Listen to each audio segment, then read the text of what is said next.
Listen to this from Joel Embiid. This is a great setting for me because I'm playing with a lot of great players.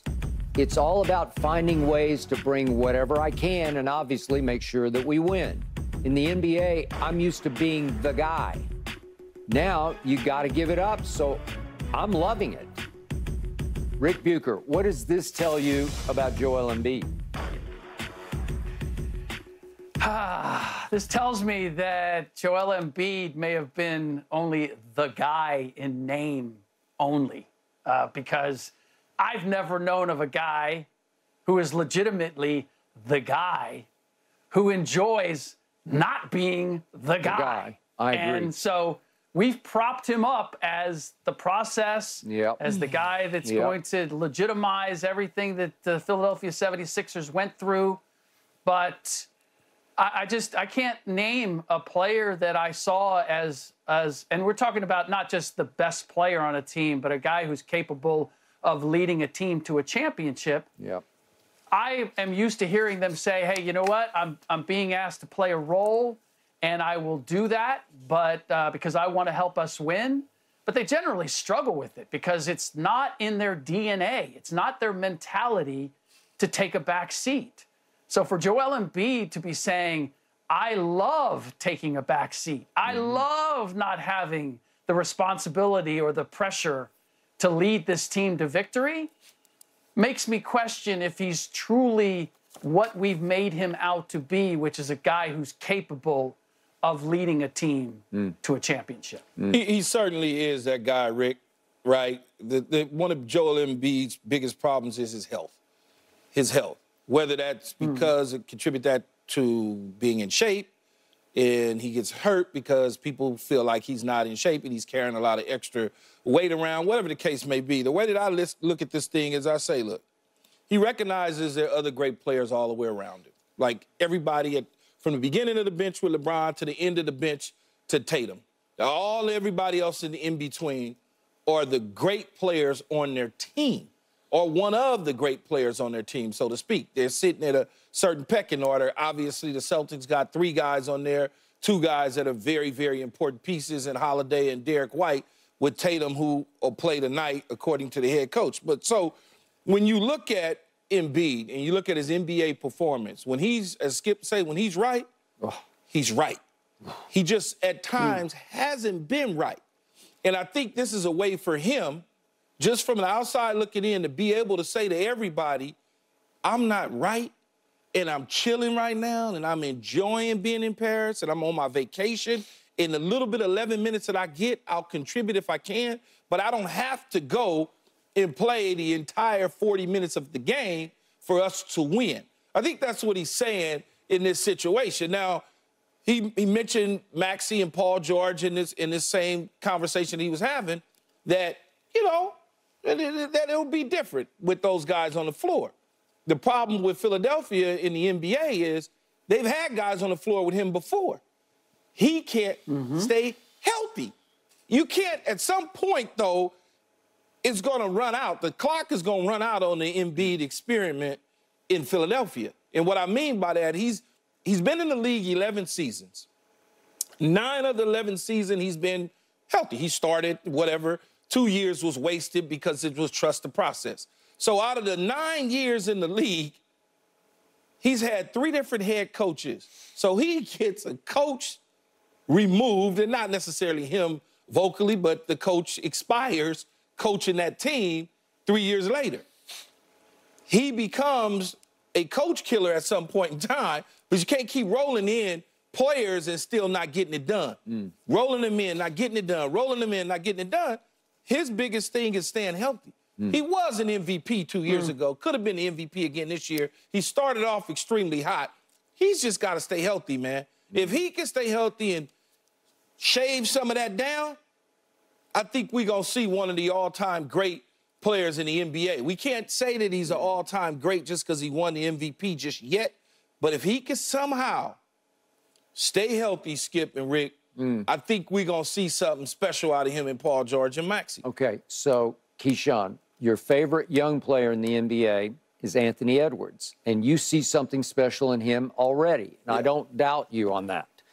What did Anthony Edwards say to start all this off with the Olympic team? I'm that guy. I'm that guy. He said, I'm the first option. And he wasn't kidding. He thinks that, he said they need to fit in around me. And when he comes onto the floor, you can just see his body language like, I'm going to take these shots. Joel is the most talented big man I've ever seen as far as shooting touch goes. I'm not going to say go to Shaq or Wilt or whatever, but just on the shooting touch, the free throw touch, the three-point touch. Got a lot in his bag. Oh, God, does he? It's just, it gives me chills to even talk about it. But I'm never sure about his drive, about what fire burns in his belly. I'm never sure. Do you have it? Do you really want to get and stay in shape so that you can lead that team to a championship? And I'm never sure about that because he doesn't demonstrate it to me. And you're right, he can't stay healthy. And sometimes he can't stay healthy because he's carrying around too many pounds and he bangs too hard on his knees and they won't support him. But I've now seen 3 quotes from Joel in the last 2 weeks. Remember, the first one was, oh, Boston's got a super team. If I go 5 for 20, we get blown out. Well, guess what? Are you getting nervous now? Because I'm not saying you have a super team, but you have a really good team around you thanks to Daryl Morey's maneuvers, because you did go get Paul George and the rest. It's strong. It's good enough if you can stay right, if get right and stay right. You could win the East. You could beat Boston. And then he tried to make the case, I'm the most hated man in the NBA. No, you're not. Nobody hates Joel Embiid. And it's like he wants to turn himself into a sympathetic figure now. No, you don't need that. And for him to say, oh, I'm chilling, basically.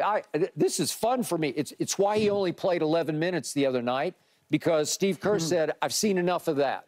Because he's not in great shape right now, and he's not playing all that hard right now. And you put Anthony Davis in, put Bam in, and all of a sudden the whole energy of the team lifts up, and they're a great tag team duo, and that's what you'll probably see more of again tonight against South Sudan, today here in America. And that's why it'll be interesting, Rick, to see, and I'd like to get your thoughts on this, because Joel Embiid is, right now, he's the only MVP in the history of the NBA to never advance to a final.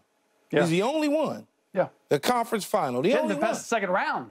Yeah. So it'll be interesting if in Philadelphia with Paul George and the other guys that they brought on this year, what happens at the end of the season? Is he on the move? Is it going to be one of these type situations if it doesn't work out? Even if he stayed healthy for a majority of the time, it didn't work out. Will the finger point start? Yeah.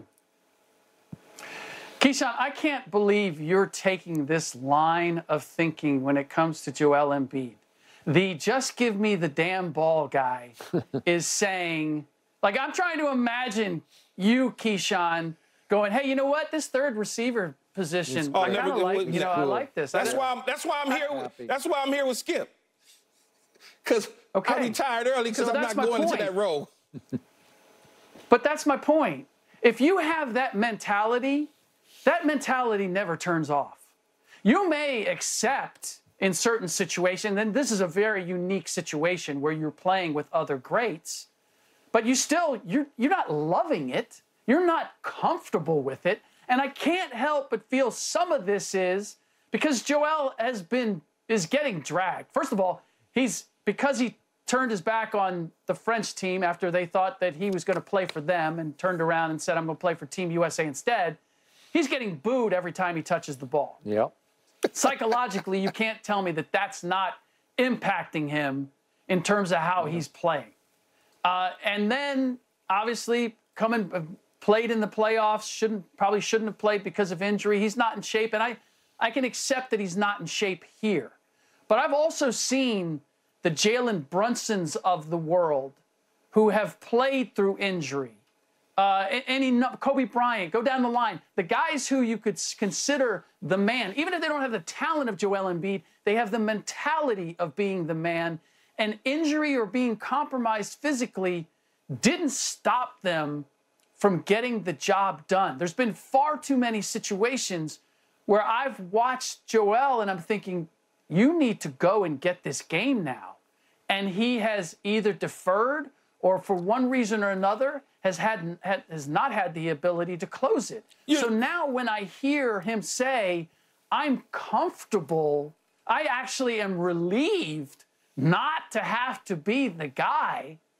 It tells me that all of those previous instances were that we were trying to fit a square peg in a round hole, that he's not built to be what the Philadelphia 76ers hope that he can be.